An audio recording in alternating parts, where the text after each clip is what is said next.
Assalamu alaikum warahmatullahi wabarakatuh. My dear students, I welcome you all again. I am your chemistry tutor Yasir sir, and this is video lecture number 12 for the class 12. We are discussing the chapter amines. और आज के video lecture में जो हम chemical properties of amines जो है वो start करेंगे प्यारे बच्चों।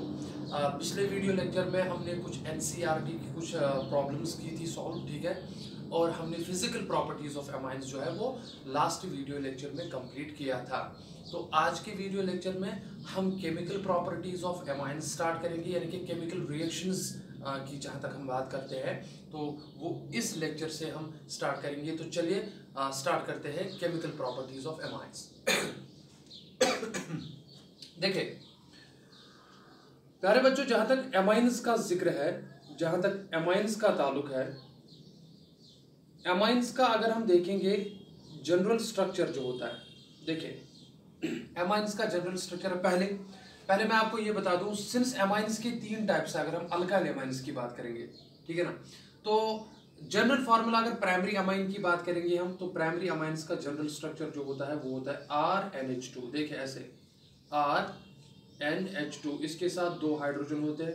देखिए अगर आप सेकेंडरी अमाइन की बात करेंगे तो सेकेंडरी अमाइंस का जो स्ट्रक्चर होता है वो होता है R2NH, यानी कि वहां पे एक हाइड्रोजन प्राइमरी अमाइन से कम होता है और उसके बजाय वहां पे अल्काइल ग्रुप होता है। और तीसरा अमाइन जो है, अगर हम बात करेंगे जिसको आप कहते हो टर्शरी अमाइन, तो वहां पे तीनों हाइड्रोजन दो हाइड्रोजन के बजाय हम दो और अल्काइल ग्रुप डालते हैं जिसको आप टर्शरी अमाइन कहते हो, ठीक है। तो पहले आपको बात याद रखनी है दैट रिएक्टिविटी का जहां तक ताल्लुक है, जहां तक केमिकल रिएक्शन की बात है, reactivity of amines is concern, तो रिएक्टिविटी में सबसे पहले एमाइंस में, मैं फिर से कह रहा हूं, एमाइंस में दो एटम्स है जिनकी वजह से रिएक्टिविटी आती है। एक तो है नाइट्रोजन एटम और दूसरा है हाइड्रोजन एटम। ये बात आप ध्यान में रखें। एमाइंस में जो रिएक्टिविटी आती है वो तो एक नाइट्रोजन एटम की वजह से आती है और दूसरी हाइड्रोजन एटम की वजह से आती है। पहली बात, नाइट्रोजन एटम प्राइमरी अमाइन में भी है 1 डिग्री में भी है, नाइट्रोजन एटम 2 डिग्री अमाइन में भी है, और नाइट्रोजन एटम जो है वो 3 डिग्री अमाइन में भी है। इसमें तो कोई शक है नहीं। इसका मतलब है, और नाइट्रोजन पे आपको पता है दैट नाइट्रोजन पे लोन पेयर ऑफ इलेक्ट्रॉन होती है, वो तीनों में प्रेजेंट होगी। तो इसका मतलब क्या हुआ, मैंने फिर से कहा दैट रिएक्टिविटी, बहुत इंपॉर्टेंट पॉइंट बता रहा हूं रिएक्टिविटी जो होती है अमाइंस की, वो प्राइमरी अमाइन हो, वो सेकेंडरी अमाइन हो, या वो 3rd डिग्री अमाइन हो, reactivity of amines is due to the presence of nitrogen atom and hydrogen atom. अब आप कहोगे सर ऐसा क्यों है? बिकॉज आपको पता है नाइट्रोजन और हाइड्रोजन एटम्स की जो इलेक्ट्रोनेगेटिविटी है वो सेम नहीं है। तो यहां पे इन दो एटम्स के बीच में इलेक्ट्रोनेगेटिविटी डिफरेंस जो है वो क्रिएट हो जाता है। इलेक्ट्रोनेगेटिविटी डिफरेंस, जिसकी वजह से बॉन्ड पोलर बन जाता है, और उस पोलैरिटी की वजह से जो है अमाइन जो है वो रिएक्टिव बन जाता है। पहली बात, नाइट्रोजन की जहां तक इलेक्ट्रोनेगेटिविटी का जिक्र है तो इसका जो इलेक्ट्रोनेगेटिविटी का वैल्यू है दैट इज 3.0, और हाइड्रोजन की जहां तक इलेक्ट्रोनेगेटिविटी का सवाल है तो हाइड्रोजन की जो इलेक्ट्रोनेगेटिविटी है वो 2.1 है।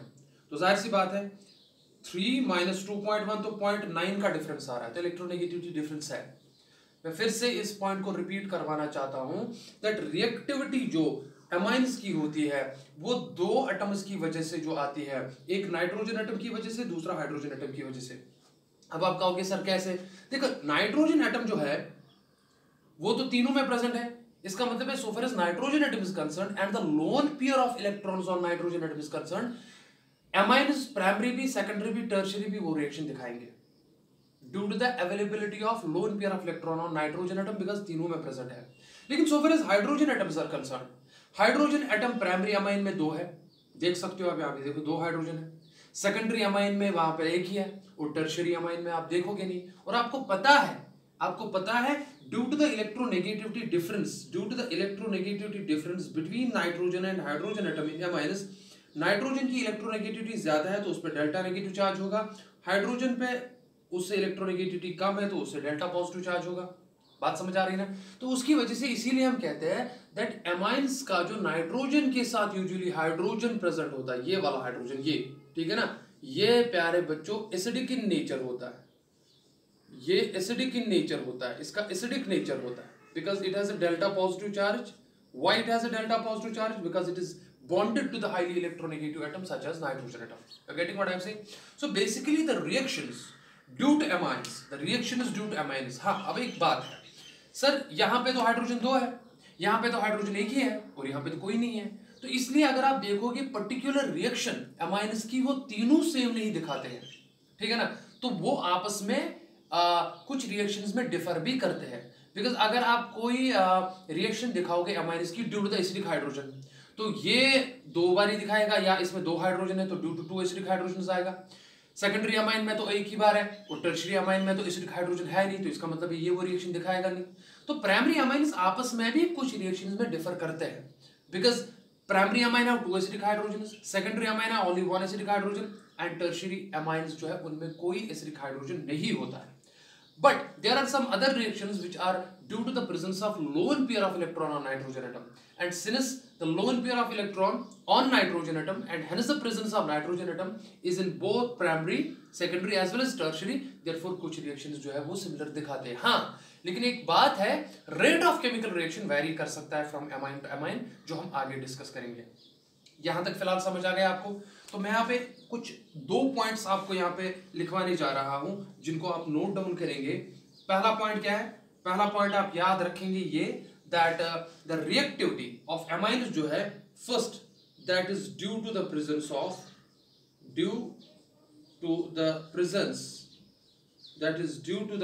Of acidic hydrogens, due to the presence of acidic hydrogens, या सीधे ही मैं लिखूंगा हाइड्रोजन या hydrogens, due to the presence of acidic hydrogens. Acidic hydrogen मैंने समझाया, हाइड्रोजन की इलेक्ट्रोनेगेटिविटी नाइट्रोजन से कम है, तो बॉन्डेड पेयर ज्यादा नाइट्रोजन की तरफ होती है, इस पर डेल्टा नेगेटिव होगा, इस पर डेल्टा पॉजिटिव होगा, तो इस डेल्टा पॉजिटिव के चक्कर में एसिडिक नेचर दिखाता है, मींस ये बेसिस के साथ जो है, स्ट्रॉन्ग बेसिस के साथ रिएक्ट करवाएगा, जो मैं आपको आगे दिखाऊंगा। सबको क्लियर हुआ? तो दूसरा जो रीजन है रिएक्टिविटी का, that is due to the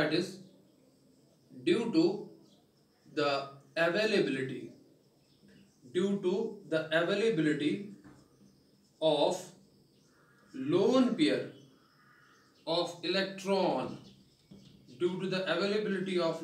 of electron, on nitrogen atom। इस बात को समझिए।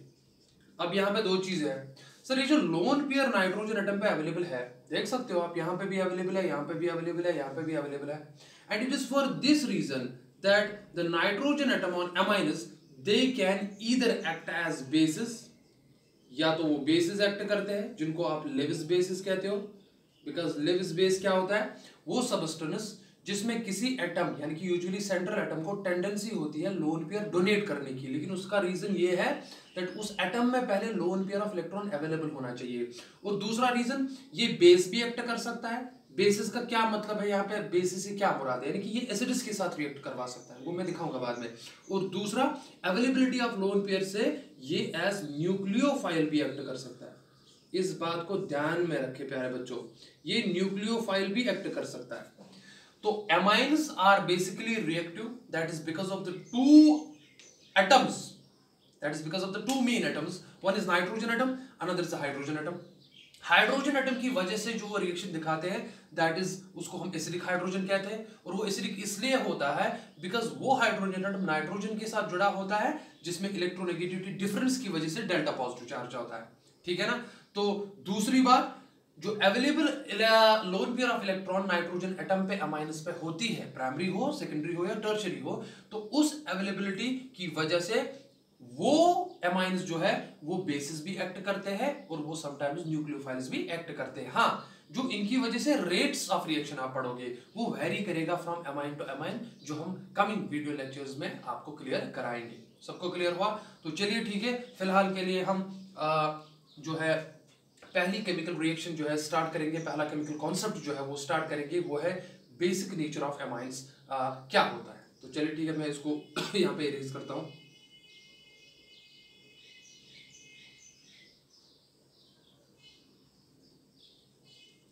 देखिए प्यारे बच्चों, तो यहाँ पे पहले बेसिक नेचर हम डिस्कस करेंगे, ये वाला पार्ट, न्यूक्लियोफाइल्स की बाद में बात करेंगे, और ये primary amine, secondary amine and tertiary amine, ये भी आपने देखा होगा। और भी जो आगे चीजें आएंगी वो हम आपसे डिस्कस करेंगे। देखिए ये मैं इरेज करता हूं और मैं यहां पे क्या लिखता हूं, मैं यहां पे लिखता हूं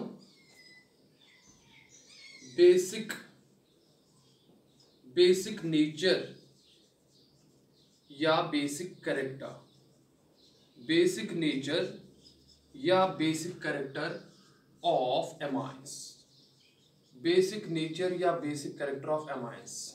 देखिए अब एमाइंस ये बेसिक नेचर क्यों दिखा रहे हैं, उसका रीजन मैं यहीं पे लिख रहा हूं। The reason for that is due to, जो मैंने अभी आपको कहा, due to the availability, due to the availability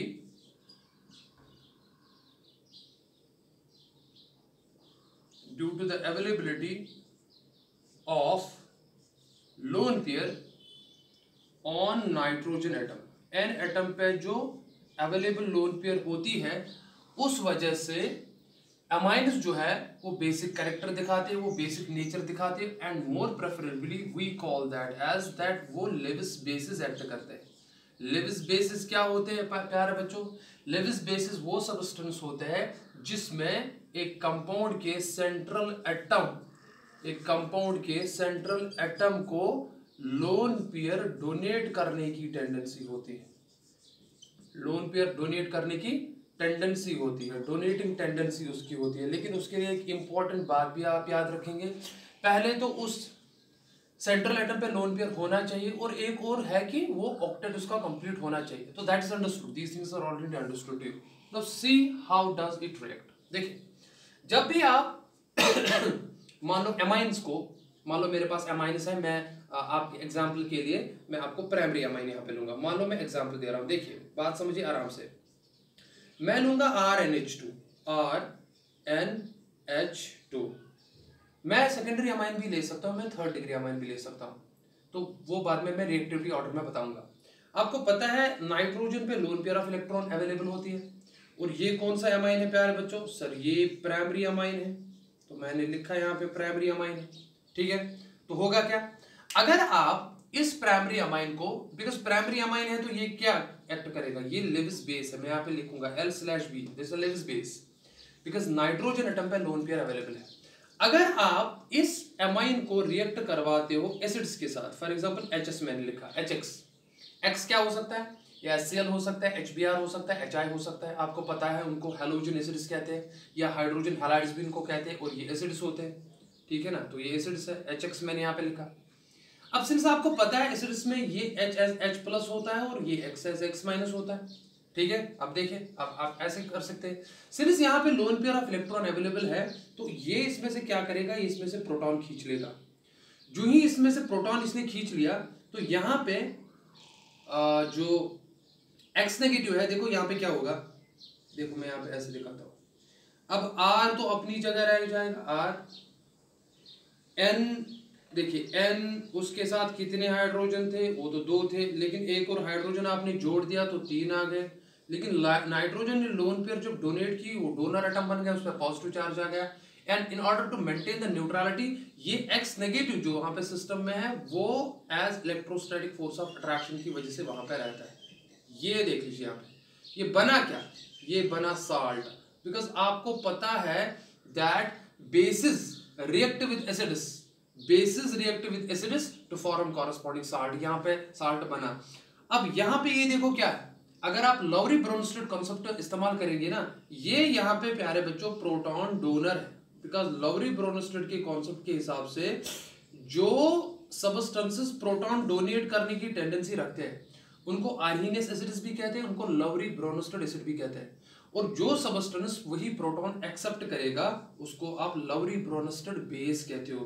तो this is proton donor and this is proton acceptor, और इसने एक्सेप्ट क्यों की, बिकॉज इसमें loan pair of electron available थी। अब ये साल्ट जो बना, ये क्या होगा, ये यूजुअली हम देखते हैं दैट द साल्ट्स, इनको एमाइन साल्ट्स भी कहते हैं, इसको आप एमाइन साल्ट भी कह सकते हो, बिकॉज एमाइन से बना है। इनको प्यारे बच्चों एमाइन साल्ट्स भी कहते हैं, तो this is an amine salt. एक इंपॉर्टेंट बात याद रखिए, एमाइन साल्ट्स जो होते हैं ना वो सॉल्युबल वाटर में होते हैं। Amine salts are soluble in water. मैं एक इंपॉर्टेंट चीज बताने जा रहा हूँ, ये तो साल्ट तो बन गया यहाँ पे, उसमें तो कोई शक है नहीं, बिकॉज इसने प्रोटॉन एक्सेप्ट किया। क्यों किया एक्सेप्ट? बिकॉज इसके नाइट्रोजन पे लोन पेयर अवेलेबल थी। एंड सबसे इंपॉर्टेंट बात एमाइन साल्ट्स की ये है that they are soluble in water. और अगर आप एमाइन साल्ट को वाटर में वापस डालोगे, वहां से आपका वापस एमाइन मिल जाएगा। ये बहुत इंपॉर्टेंट चीज है। एंड ये प्रॉपर्टी जो है ये इस्तेमाल की जाती है for the separation of amines from other organic compounds. क्योंकि मान लो आपने कोई ऑर्गेनिक कंपाउंड लिया, मिक्सचर है, उसमें एमाइन भी प्रेजेंट है एज एमाइन साल्ट, और कोई ऑर्गेनिक कंपाउंड है, आपको क्या करना है, आपको सेपरेट करना है उसको। तो आप क्या करते हो काम, आप उस मिक्सचर को डालते हो पानी में, उसमें जो एमाइन वाला साल्ट होता है वो सॉल्युबल होके एमाइन दे देता है। मैं दिखाऊंगा आपको कैसे। और जो दूसरा ऑर्गेनिक कंपाउंड होता है ना यूजुअली वो वाटर में इनसॉल्युबल होता है, ठीक है ना, तो वो तो सॉल्युबल नहीं होते, तो आप इससे एमाइन्स की जो है वो सेपरेशन कर सकते हैं।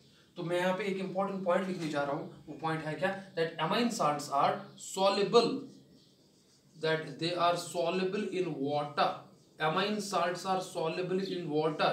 उसकी वजह से क्या है, hence this property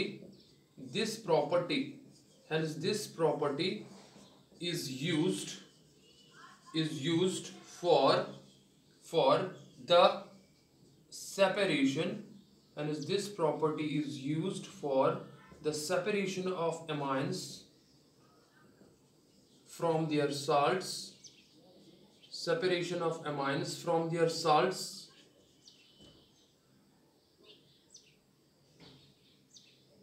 from their salts. बस इतना ही लिखना है आपने, बाकी खुद ही समझना है आपको, ये काफी है। तो इसीलिए अगर आपको एमाइन को वापस हासिल करना है, देखिए कैसे, मान लो अब मेरे पास यही एमाइन साल्ट है, मैं नीचे लिखूंगा, देखिए यहाँ पे ये जो मैंने पॉइंट यहाँ पे लिखा, मैं इसकी वजाहत यहाँ पे करूंगा। मान लो मेरे पास यही एमाइन है, दैट इज RNH3, इस पे पॉजिटिव चार्ज था और इसके साथ X जो है वो नेगेटिव की शक्ल में इसके साथ था, तो ये आपका साल्ट है। ये सबको समझ आ गया? आप क्या करते हो काम, आप इसको पानी में डालते हो, आप इसको वाटर में डालते हो। तो वाटर में जब आप इसको डालोगे आपने जो ही इसको वाटर में डाला, देखिए फॉर एग्जांपल आपने H2O में डाला इसको वाटर में, देखिए तो वाटर क्या करता है काम, वाटर जो है इसमें H और X वापस खींचता है इसमें, ठीक है ना, X नेगेटिव वो वाटर, देखो वाटर क्या होता है, मैं आपको ऐसे समझाऊंगा, चेक इट आउट। देखिए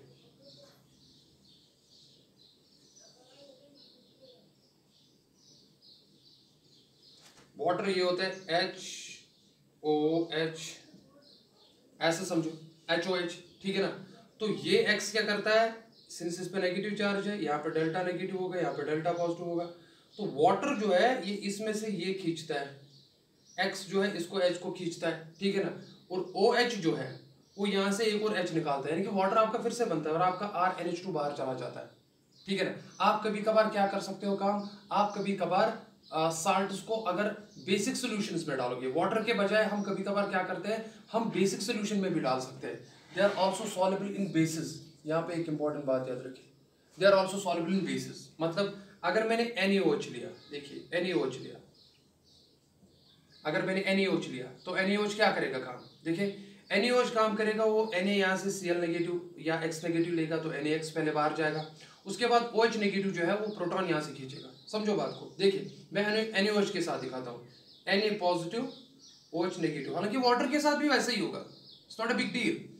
now see what will happen, तो यहाँ से जो है Na पॉजिटिव वो X को खींचेगा, तो क्या बनेगा, मैं यहाँ पे लिखूंगा -NaX, ये तो बाहर चला गया -NaX, देखिए Na पॉजिटिव X नेगेटिव बाहर चला गया। अब देखिए यहाँ पे और बचेगा क्या, और बचेगा क्या, देखो X नेगेटिव तो चला गया, वहां पे बचा RNH3, यही है, और नाइट्रोजन पे है क्या है चार्ज, पॉजिटिव। अब देखो यहाँ पे क्या है, यहाँ पे क्या बचा हुआ, OH नेगेटिव, OH नेगेटिव क्या है, ये तो बेस है, तो ये क्या करता है, ये यहाँ से H एज प्रोटॉन खींचता है। बिकॉज मैंने आपको ये भी बोला दैट व्हाट एमाइंस में जो नाइट्रोजन के साथ हाइड्रोजन जुड़ा होता है वो एसिडिक इन नेचर होता है। ये हाइड्रोजन जो है प्यारे बच्चों ये एसिडिक है, ये एसिडिक हाइड्रोजन है। सबको क्लियर हो रहा है? तो यहाँ पे क्या करेंगे काम, ये OH नेगेटिव ये H को खींचता है। क्यों? बिकॉज यहाँ पे नाइट्रोजन पे पॉजिटिव चार्ज आया, this is not a good thing. X negative तो चला गया, जो X नेगेटिव इस नाइट्रोजन के पॉजिटिव चार्ज को इलेक्ट्रोस्टैटिकली बैलेंस करता था वो तो सोडियम ने ले लिया due to high lights energy, उसने तो सोडियम हाइड्रोक्साइड बना, सोडियम क्लोराइड या सोडियम हैलाइड बना दिया, वो तो चला गया। अब OH नेगेटिव क्या करता है, वो इसमें से प्रोटॉन खींचता है। उसकी वजह से क्या होता है, नाइट्रोजन पे ये हाइड्रोजन बॉन्ड ब्रेक होगी, उसके अपनी इलेक्ट्रॉन पेयर जो है वो रेस्टोर होती है। जब वो रेस्टोर होती है तो वहां पे क्या बनेगा, R और इसके साथ N और 2 हाइड्रोजन आ गए। देखो RNH2 आपको वापस मिल गया। सबको क्लियर होगा?